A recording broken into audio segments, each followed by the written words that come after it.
ओम शांति। आज है 23 जुलाई की मुरली और आज की मुरली में बाबू कहे भी आपा ने भी बाप समान बनना है, सच्चो सच्चो पैगंबर और मैं समझर यानी सब ने ज्ञान सुनाना है, सब ने घर जाना वो मैसेज देना है। लेकिन ये बीच में भी कई चीज़ें आपा ने विघ्न रूप बने। वह मैं बाबू बताए कि जितना ही आत्मा संतुष्ट नहीं होगी वे में शक्तियाँ नहीं आवेगी, वह सारा ने मैसेज दे कौन सकेगी। तो सारा ने मैसेज देना है तो एक तो आपके अंदर सहन शक्ति की ज़रूरत है और एक समाने की शक्ति की ज़रूरत है। आप संतुष्ट होवांगा, खुद भी संतुष्ट है और दूसरी आत्माओं भी संतुष्ट है। यदि आप बाबा को ज्ञान को आगे पैगंबर मैसेंजर बन सकांगा यानी कि नहीं ज्ञान सुना सकांगा, क्योंकि बाबू तो दिखे ही कोनी, बाबू तो अपना मुँह ही दिखेगो, अपना मुँह प्रत्यक्षता होगी भगवान की कि ये भगवान का बच्चा है या ने भगवान समझान लग रही है। तो इनके लिए करनो की है कि एक तो बाबू फैशन की बात कही है, तो फैशन तो लगभग बाबा का बच्चा बहुत ही कोनी, मतलब करे ही कोनी, कोई यहाँ कोनी भी थोड़ो बहुत जानो है कि नहीं ब्याह शादी में वो बात अलग हुआ, लेकिन बहुत कम सादगी अपना आप ही आ जाएगा। जिए ज्ञानी और योगी जीवन बनेगो तो सादगी अपना आप ही जीवन में आती रहेगी। फैशन तो चलो अलग बात बाबू बताने लग रहे हैं, पर तो अपन ने गौर करनी है। बाड़ा को फैशन है, कटाना है बाड़ा ने, लेकिन मेन गौर के चीज़ पर करनी है मैसेंजर बनने के लिए कि अपने अंदर समाने की शक्ति हुआ है हर बात ने और हर चीज़ ने सहन करने की शक्ति होनी चाहिए। अब कहेंगी बात है वह इन्ने की इन्ने कर देंगा, इन्ने की इन्ने कर देंगा, नारादारी त्रियाँ, तो वह सहन शक्ति तो कौन हुई न कोई समा सक्या। कहेंगी बात ने सहन भी कौन करियो, समायो भी कोनी। अगर कहीं बात ने सहन कर जाओ हर सब तो आप ही बात समाज यार कहना कौन पड़ार। तो यहाँ बाबू अपन के संतुष्ट मणि बनो पहले तो सेवा के लिए, और फिर आपका विचार देखो कि विचारा में कहीं कहता रह के भाई मैं तो समझा कौन सकूँ, मैं तो समझा कौन सकूँ, मैं तो बता कौन सकूँ दूसरा ने। तो वो क्यों वो के ए बोलांगा नहीं अपना संकल्प शब्द और कर्म। एक मुरली में संडे की मुरली में हो नहीं बाबू का विज्ञान तो सारा ना आई गयो सृष्टि चक्र को, लेकिन अब ध्यान के चीज़ की रखनी है अपने शब्दांगी, अपने विचारांगी और अपने कर्मांगी, क्योंकि कर्मांगो ही फल मिलना है। जो सोचांगा बारी बारी रिपीट करांगा वही अपने जीवन में अंत जाओगो। आपा का समझा कौन सका, आपा कौन आ समझाना रहा, बाबा ने सौंप गए याद में बैठो तो कोई भी व्यर्थ बात निकल कौन सकेगी। और एक अपने अंदर रहम की भावना होनी चाहिए, सारा के लिए दया होनी चाहिए। रहम दिल बन गए और निराश और अशांत आत्माओं पर दया करनी है। तो सारा पहले तो खुद पर रहम करना है। बाबू हमेशा ही कहे कि खुद पर रहम करो, खुद ने भरपूर करो। तो आई आज की मुरली है, मीठे बच्चे जी मीठे बाबा, तुम्हें बाप समान सच्चा सच्चा पैगंबर बन मैसेंजर बनना है, सबको घर चलने का मैसेज देना है। प्रश्न है आजकल मनुष्यों की बुद्धि सारा दिन किस तरफ भटकती है? उत्तर है फैशन की तरफ। मनुष्यों को कशिश करने के लिए अनेक प्रकार के फैशन करते हैं। कशिश हुआ अपन दूसरे ने दिखाने के लिए, दूसरे ने आपके करने आकर्षित करने के लिए। ये भी कोनी भी नानो दोनों को नहीं खुद की गौर भी करनी है, लेकिन एक फैशन अलग चीज़ है, बात दूसरा ने दिखावे के लिए यो कौन करनो। ये फैशन चित्रों से ही सीख रहे हैं। समझते हैं पार्वती भी ऐसे फैशन करती थी, बाल आदि बनाती थी। बाबा कहते तुम बच्चों को इस पतित दुनिया में फैशन नहीं करना है, तुम्हें तो मैं ऐसी दुनिया में ले चलता हूँ जहाँ नेचुरल सुंदरता रहती है, फैशन की दरकार ही नहीं। गीत है तुम ही हो माता पिता तुम ही हो, ओम शांति। बच्चों ने गीत सुना, जब महिमा गाते हैं तो बुद्धि ऊपर तरफ चली जाती है। आत्मा ही बाप को कहती है वही खिवैया है, पतित पावन है अथवा सच्चा सच्चा मैसेंजर है। तो बाबो की है इन दुख की दुनिया को समुंदर है, नहीं दुखा को समुंदर है आ दुनिया, बेमु निकालन आरो खिवैयो है, जिकी आत्मा पतित होगी है वन पावन बनाना आरो है, और सच्चो सच्चो मैसेंजर है, सच्चो सच्चो ज्ञान सुनाना आरो है। बाप आकर आत्माओं को मैसेज देते हैं और जिसको मैसेंजर व पैगंबर कहते हैं। कोई छोटे व बड़े होते हैं, वास्तव में वह मैसेज व पैगाम देते नहीं है, ये तो झूठी महिमा कर दी है। बच्चे समझते हैं सिवाय एक के इस मनुष्य सृष्टि पर और किसी की महिमा नहीं है। सबसे जास्ती महिमा इन लक्ष्मी नारायण की है, क्योंकि ये हैं नई दुनिया के मालिक।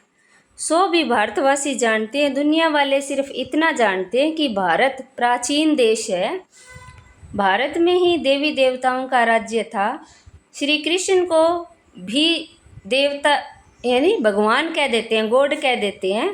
भारतवासी इन्हों को भगवान भगवती कहते हैं, परंतु ये किसको पता नहीं कि ये भगवान भगवती सतयुग में राज्य करते थे। भगवान ने गॉड गॉडेज का राज्य स्थापन किया। बुद्धि भी कहती है हम भगवान के बच्चे हैं, तो हम भी भगवान भगवती होने चाहिए। सब एक के बच्चे हैं ना, परंतु भगवान भगवती कह नहीं सकते, उन्हों को कहते हैं देवी देवताएं। अब इन लाइनों से स्पष्ट हुए कि भगवान तो एक ही है सबको, और आपा वांगा बच्चा देवी देवता। ये सब बातें बाप बैठ समझाते हैं। भारतवासी कहेंगे कि हम भारतवासी पहले नई दुनिया में थे। नई दुनिया को तो सब चाहते हैं, बापूजी भी नई दुनिया नया राम राज्य चाहते थे, परंतु राम राज्य का अर्थ बिल्कुल ही नहीं समझते। आजकल मनुष्यों को अपना कितना अहंकार है।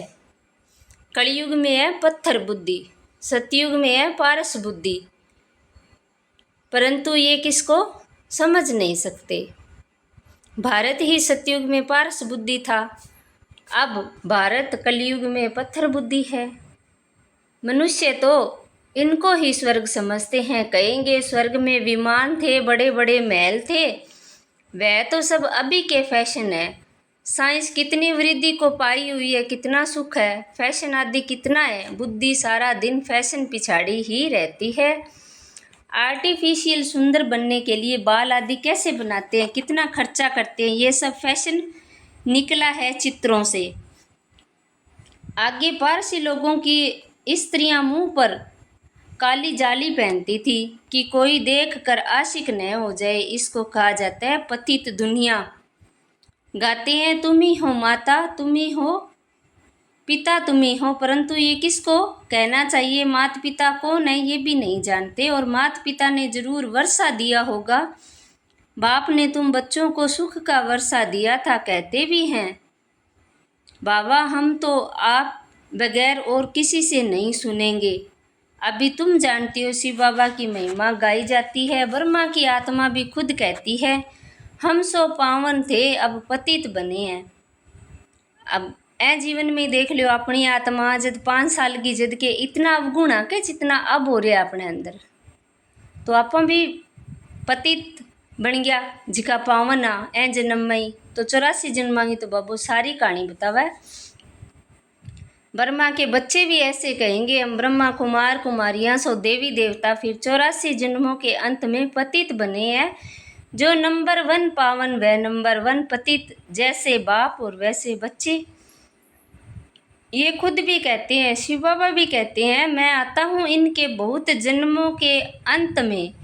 जो पहले नंबर में पूज्य लक्ष्मी नारायण की राजधानी में थे, अब है संगम। तुम कलयुग में थे, अब संगम युगी बने हो।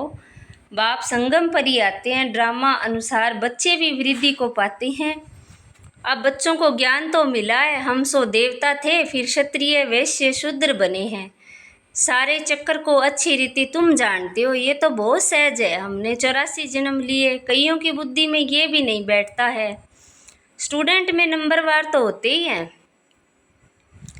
राइट से लेकर शुरू करते हैं। First class, second class, third class. बच्चियां खुद भी कहती है हमारी 3rd क्लास बुद्धि है, हम किसको समझा नहीं सकती। दिल तो बहुत होता है परंतु बोल नहीं सकते। बाबा क्या करे, ये हुआ अपने कर्मों का हिसाब किताब। बारी बारी बोलियो नहीं कि बाबा मैं बोल कौन सका, बता कौन सका। ए अपनी बुद्धि में बात आई तो कर्मा वो हिसाब किताब हो गयो। अब बाप कहती है मैं तुमको कर्म, अकर्म और विक्रम की गति का ज्ञान सुनाता हूँ। कर्म करना है ये तो तुम बच्चे जानते हो, 3rd क्लास वाले इन बातों को समझ न सके। ये है ही रावण राज्य, परंतु ये किसको पता नहीं रावण राज्य में मनुष्य तो विकर्म ही करेंगे तो नीचे ही गिरेंगे। गुरु किया ही जाता है दुख की दुनिया में, सदगति के लिए गुरु करते हैं कि मुक्ति में ले जाए। वह निर्वाण धाम वाणी से परे स्थान। मनुष्य अपने को वानप्रस्थी कहते हैं, वह तो कहते हैं कहने मात्र वानप्रस्थियों की भी सभा होती है। सब कुछ मलकियत आदि बच्चों को देकर गुरु के पास जाकर बैठते हैं। खान पान आदि तो जरूर बच्चे ही देंगे, परंतु वानप्रस्थ का अर्थ कोई नहीं समझते हैं। किसी की बुद्धि में ये नहीं आता कि हमको निर्वाण धाम में जाना है, अपने घर में जाना है। वह कोई घर नहीं समझते हैं, वह तो समझते हैं ज्योति ज्योत में समा जाएंगे। निर्वाण धाम तो रहने का स्थान है। आगे 60 वर्ष के बाद वानप्रस्थ लेते थे, जैसे कि कायदा था। अभी भी ऐसे करते हैं। अब तुम समझा सकते हो कि वाणी से परे तो कोई जा नहीं सकते। इसके लिए तो बाप को ही बुलाते हैं कि हे पतित पावन बाबा, आओ हमको पावन बनाकर घर ले चलो। मुक्ति धाम में आत्माओं का घर है। तुम बच्चों को सतयुग के लिए समझाया है। वहाँ कौन रहते हैं, कैसे वृद्धि होती है, आदमशुमारी का भी किसको पता नहीं। राम राज्य में आदमशुमारी कितनी होगी, बच्चे आदि कैसे जन्म लेंगे, कुछ भी नहीं समझते। कोई भी विद्वान आचार्य पंडित नहीं जो इस ड्रामा के चक्कर को कोई समझा सके। 84 लाख का चक्कर हो कैसे सकता है, कितनी गलत बातें हैं, बिल्कुल सूत ही मूंझा हुआ है। बाप समझाते हैं। अब तुम जानते हो बाप ने कर्म अकर्म और विक्रम का सारा राज समझाया है। सतयुग में तुम्हारे कर्म अकर्म हो जाते हैं, वहाँ कोई बुरा कर्म होता ही नहीं, इसलिए कर्म अकर्म हो जाते हैं। यहाँ मनुष्य जो भी कर्म करते हैं वे विक्रम हो जाते हैं। अब तुम बच्चे जानते हो हम छोटे बड़े सब की सारी दुनिया की वानप्रस्थ अवस्था है। अब वाणी से परे जाने वाले हैं। कहते हैं हे पतित पावन, आओ आकर हमें पावन बनाओ। परंतु जब तक पावन नई दुनिया नहीं है, यहाँ पतित दुनिया में पावन तो कोई रह न सके। ये जो भी पतित दुनिया है सब खत्म हो जानी है। तुम जानते हो हमको फिर नई दुनिया में जाना है, कैसे जाएंगे? ये सारी ज्ञान है, ये है नई ज्ञान, नई दुनिया, अमर लोक व पावन दुनिया के लिए। तुम अभी संगम पर बैठे हो, ये भी जानते हो दूसरे जो भी मनुष्य हैं ब्राह्मण नहीं है, वह कलयुग में है और हम सब संगम पर है, जा रहे हैं सतयुग में बरोबर। ये संगम युग है, वह तो है ही स्वर्ग, उनको संगम नहीं कहा जाता। संगम है अभी, ये संगम युग सबसे छोटा है, इसको लीप युग कहा जाता है, जिसमें पुण्य मनुष्य पाप आत्मा से धर्म आत्मा बनते हैं, इसलिए इसको धर्माऊ युग कहा जाता है। कलयुग में सभी मनुष्य अधर्मी हैं, वहाँ तो सभी धर्मात्मा होते हैं। भक्ति मार्ग का कितना बड़ा प्रभाव है। ऐसी पत्थर की मूर्तियां बनाते हैं जो देखने से दिल खुश हो जाए, वह है पत्थर पूजा। शिव के मंदिर में कितना दूर दूर जाते हैं पूजा के लिए। शिव का चित्र तो घर में भी रख सकते हैं, फिर इतना दूर दूर क्यों भटकना चाहिए। ये ज्ञान अब बुद्धि में आया है, अब तुम्हारी आंख खुली है, बुद्धि के कपाट खुले हैं। बाप ने ज्ञान दिए, परम पिता परमात्मा इस मनुष्य सृष्टि का बीज रूप ज्ञान का सागर नॉलेजफुल है। बाबू का अगर कोई पूजा ही करने चाहे शिव की तो घरे भी कर सके है। अब मन तो टिकाणु पड़ा, वो बैठे जाके भी तो मन नहीं करे, वो आपा ही करांगा पवित्रता धारण जो भी करांगा अपने अपने सुधारण की, तो वो घरे भी कर सका। तो आत्मा भी वह ज्ञान धारण करती है, आत्मा ही प्रेसिडेंट आदि बनती है। मनुष्य तो देह अभिमानी होने के कारण देह की महिमा करते हैं।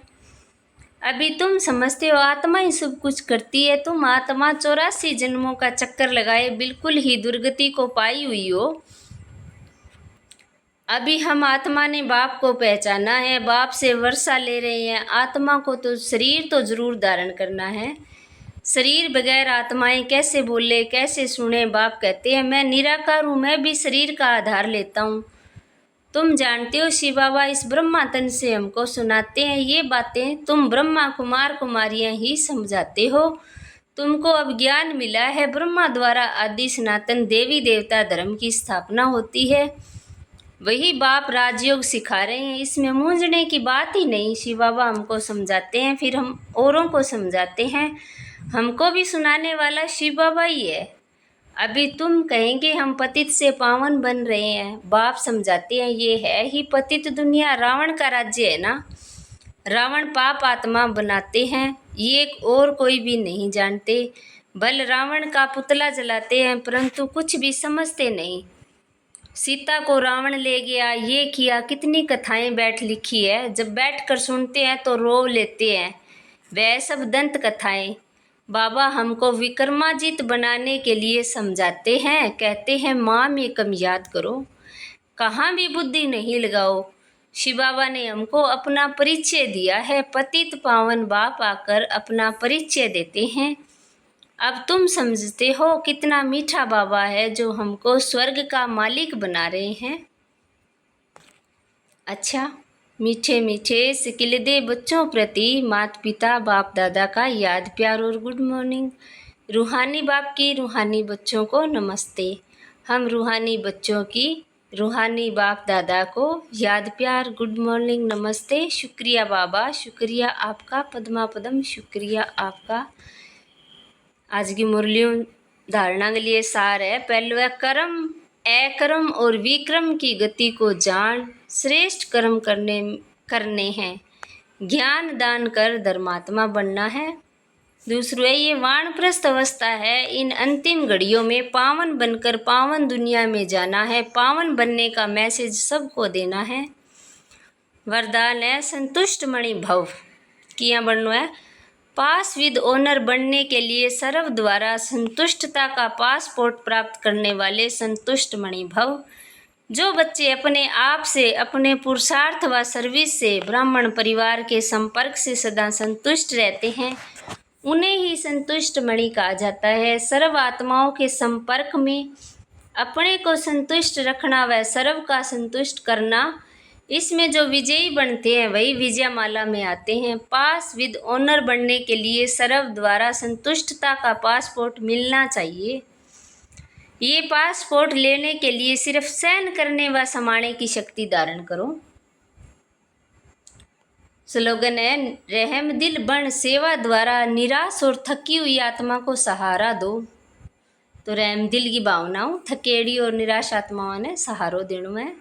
ए व्यक्ति सारा है पावरफुल याद के लिए सच्चे दिल का प्यार चाहिए। सच्ची दिल वाले सेकंड में बिंदु स्वरूप बाप को याद कर सकते हैं। पावरफुल याद वाले या सच्ची दिल वाले सेकंड में बिंदु स्वरूप बाप को याद कर सकते हैं। सच्ची दिल वाले सच्चे साहिब को राजी करने के कारण बाप की विशेष दुआओं को प्राप्त करते हैं, जिससे सहज ही एक संकल्प में स्थित हो ज्वाला रूप की याद का अनुभव कर सकते हैं। पावरफुल वाइब्रेशन फैला सकते हैं। सच्चाई की शक्ति के कारण दिमाग भी समय पर युक्ति युक्त यथार्थ कार्य कराता है। कोई भी उल्टा कार्य हो नहीं सकता। तो याद की शक्ति इसी है कि अपना आप ही सही काम करा लेगी। बाबू का भी युक्ति युक्त और यथार्थ कार्य होने लग जाओ तो बाप की सच्ची याद होनी चाहिए। अच्छा, ओम शांति।